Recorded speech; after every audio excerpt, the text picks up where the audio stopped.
조합제 TV 시청자 여러분 안녕하십니까? 2018년 12월 20일 새벽 5시 반입니다. 어제 오후에 나경원 자유한국당 원내대표가 의원총회에서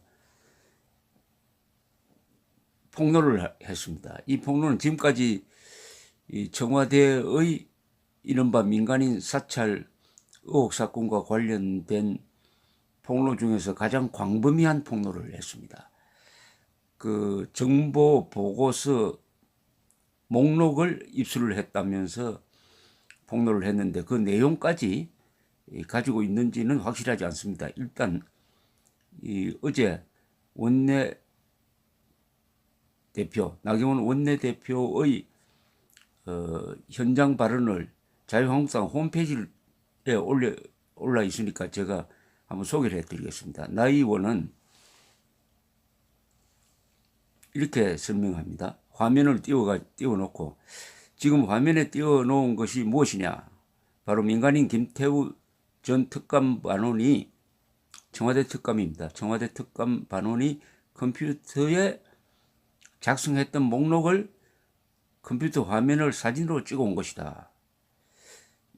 이 내용을 보시면 전 기재부 장관 최경환 비위 관련 첩보성 동향, 그리고 고건 전 총리의 장남 고진 비트코인 관련 사업 활동 등 이와 관련된 것도 있다. 박근혜 친분 사업자 부정청탁으로 공공기관 예산 수령, 그리고 조선일보의 취재 내용, 또 조선일보의 취재 내용 중에서 민주당 유동수 의원 재판 거래 혐의, 또 그 밖에 진보 교수 전승임에 대한 교수 사찰도 있다. 이 리스트만 보면 민간인 사찰을 마구잡이로 했던 것으로 보여진다. 이 부분에 대해서 청와대가 이제 답을 해야 할 때라고 생각한다.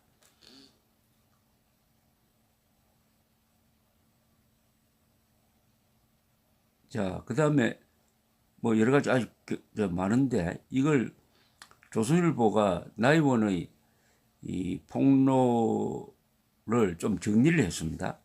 역시 기자가 정리하니까 좀 머리에 싹 들어오네요. 이 나 의원이 폭로한 해당 문서를 보면 첫째, 전 기획재정부 장관 최경환 비위 관련 첩보성 동향입니다. 고건 전 총리 장남 고진 비트코인 사업 활동에 대한 정보 보고, 그 다음에 한국자산관리공사 비상임이사 송모 홍준표 대선 자금 모금 시도를 했다는 이야기, 방통위의 고 상임위원에 대한 보고, 김현미 국토부 장관과 그가 갈등이 있다는 보고, 박근혜 친분 사업자의 부정사업 통한 공공기관 예산 수령 관련 보고, MB정부 방통위 황금 주파수 경매 관련 SK 측의 8천억 특혜 제공 관련 보고, 조선일보의 보도 관련 보고, 이 한국당은 이 문서를 이렇게 분류를 했네요. 민간기업 관련 사찰, 언론의 자유를 침해하는 사찰, 민간기업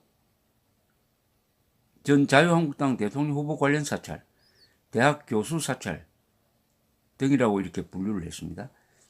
이 특별감찰관, 청와대 특별감찰관의 업무 직무 범위는 대통령이 임명하는 행정부 소속 고위 공직자, 공공기관 단체 등의 장 및 임원, 대통령의 친족 및 대통령과 특수한 관계에 있는 자에 대한 첩보, 비리 첩보 수집, 뭐 이렇게 되어 있습니다. 따라서 여기 민간인들, 조선일보, 박근혜 친분 사업자, 전 기획재정부 장관 최경환, 무슨 교수 등등에 대한 정보 수집 또는 첩보 수집은 이 직무 범위를 이탈하니까 위법이라는 이야기죠. 위법이라는 이야기입니다. 위법이라는 이야기입니다. 박형철 반부패 비서관이 이런 문서가 공개되니까 어제 기자들을 만나서 자세한 보고를 했습니다. 자세한 해명을 했습니다. 그것 또한 소개해 드리겠습니다. 특감 반원은 지시를 받고 첩보를 수집하는 것이 아니라 자신이 주제를 정하고 자신의 역량으로 첩보를 수집하기 때문에 특별한 경무가 아니면은 아무 지시 없이 자신이 생산한 문건이다. 특감반장과 특감반 데스크 차원에서 폐기된 것도 있고 자신이 받은 첩보를 혼자 정리한 수준도 있기 때문에 해당 문건이 모두 보고된 것으로 전제하면 안 될 것이다.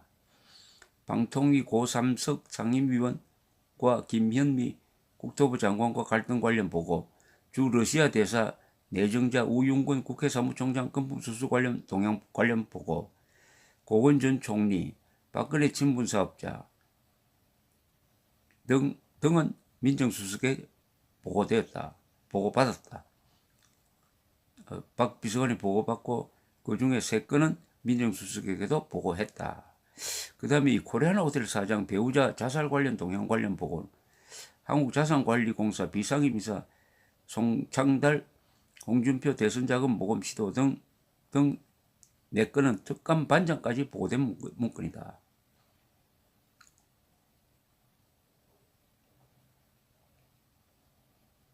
뭐 이렇게 인정을 했네요. 자, 그러면 이게 무슨 사건이냐? 이 사건 명칭을 하나 만들어야 되겠는데, 청와대의 언론, 정치인 등 광범위한 민간인 및 공직자 사찰, 이렇게 보겠는데, 줄이면 사찰 게이트가 좀 되겠습니다. 사찰 게이트. 사찰이라는 말이 이제 확실하게 여기에 사찰 의혹이라고 하지 않고 사찰이라고 해도 되겠네요. 사찰 하더니 결국 사찰의 올가미에 걸려버리고 말았습니다. 참 이 말이 씨앗이 됩니다. 문재인 정권은 양극화를 선동을 해가지고 등장했다고 봐도 지나친 말이 아닌데, 양극화 하더니 드디어 양극화에 성공했습니다. 이 정권 들어서고 나서 고소득자는 더 고소득자가 되고 저소득자는 소득이 더 감소되고 말았습니다. 그러니까 부자 욕하더니 결국 부자를 도와주는 정권으로 바뀌고 말았습니다. 한 열흘 전에 투신 자살한 기무사 전 사령관 이재수 중장이 유서에서 최선의 헌신을 다해서 세월호 유족을 도왔는데 5년이 지나서 사찰이라고 단죄하려고 하니까 억울하다는 글을 남겼습니다. 기무사가 세월호 유족을 사찰했다고 했어요. 사찰했다고. 문재인 대통령이 기무사 유족 사찰은 있을 수 없는 구시대적이고 불법 일탈이라고 이렇게 선언을 했습니다. 수사도 하기 전에. 그러니까 그 방향으로 수사를 하다가 보니까 무리를 하고 화가 난 울분이 쌓인 이재수 전 사령관은 영장이 기각되었음에도 불구하고 투신 자살한 것으로 보입니다. 그런데 기무사 사찰이라고 낙인 찍은 그 내용이 어떤 내용이냐, 이번에 발매되는 월간조선 1월호에 자세히 실려 있습니다. 그걸 아무리 읽어봐도 이게 세월호 유족을 괴롭히기 위해서 불법적으로 사찰한 증거가 없어요. 거의 전부 다가 도와주는, 세월호 유족을 도와주고 어떻게 하면은 국가 공동체가 이 위기를 잘 극복할 것이냐 하는 충성심을 가지고, 그러니까 김부사 사령관이 최선의 헌신을 했다는 말이 실감이 갈 정도였습니다. 그걸 범죄로 몰아간 이 정권입니다. 그런데 왜 청와대에 있는 조직이 민간인을, 언론사를, 힘이 빠진 전 정권의 실세를 왜 조사를 하죠? 아니, 그렇게 한가합니까?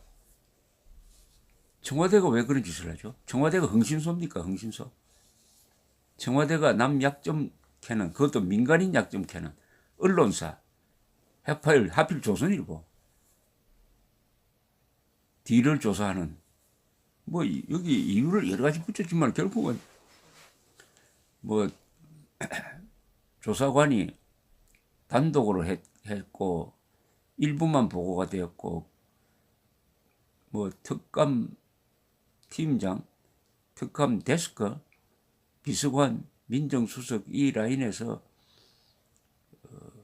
일어난 일을 복잡하게 설명하지만은 딱 정리를 하면 이렇습니다.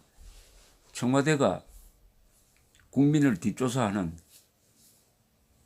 일을 했다 이거죠. 국민을 뒷조사하는. 법에도 없는 일을 했다는 겁니다.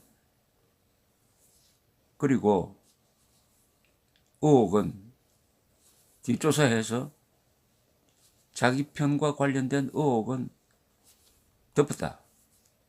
이거죠. 두 가지입니다. 왜 불법적으로 민간인 사찰을 했느냐. 그리고 왜 이 정권 편의 비리 정보는 묵살했느냐. 이 두 가지 혐의죠. 두 가지 혐의. 사찰 게이트인데 무엇보다도 이재수 전 사령관의 원혼이 지금 청와대에 드리워져 가지고 원혼이 이런 폭로를 하도록 만들고 이 폭로가 얼마나 문재인 정권이 이중성을 드러내는지를 바로 이재수 전 기무사령관이 몸을 던져서 폭로한 사찰의 문제점, 사찰의 이중성. 군대에 대해서는 통상적인 정보 수집까지도 사찰로 규정을 하고 그러면서 자기 편은 청와대에서는 자기 편은 감사고 민간인 언론 그리고 야당에 대해서는 또 야당 대통령 후보 전 대통령과 관련된 정보는 캐고 다니고 한 이중성.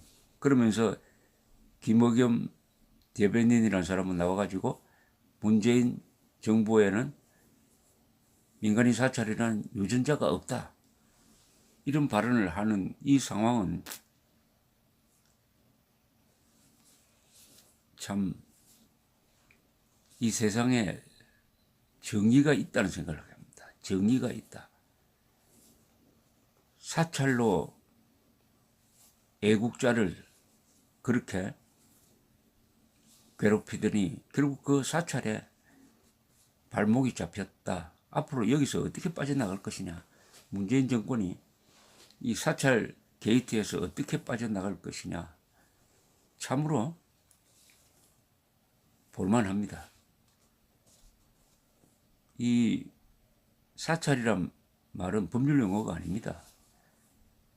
문재인 대통령이 사찰이라고 했을 때 어떤 법전에서도 그 사찰이란 말을 뒷받침할 만한 말이 없습니다. 정보 수집입니다. 그냥 정보 수집. 그런데 국군이 정보 수집을 한 것은 사찰이고 청와대가 민간인 상대로 정보 수집한 것은 정당한 업무다. 이렇게 이중적 잣대를 들이대니까 이제는 국민들이나 야당이나 언론은 그렇게 하면 안 된다. 기무사에 적용했던 그 사찰이란 개념으로 당신들을 단죄하겠다. 이렇게 나오는 거죠. 이 경우는 뭐냐? 칼자루를 잡았다가 칼날을 잡게 된 경우입니다. 칼자루를 잡고 여러 사람 찌르다가 이 세상이 바뀐 것도 아닌데 결정적 폭로가 나오니까 갑자기 칼을 잡았던 청와대가 지금 칼자루를 잡고 있습니다. 칼날을 누가 잡고 있느냐? 언론, 야당이 지금 잡고 있습니다.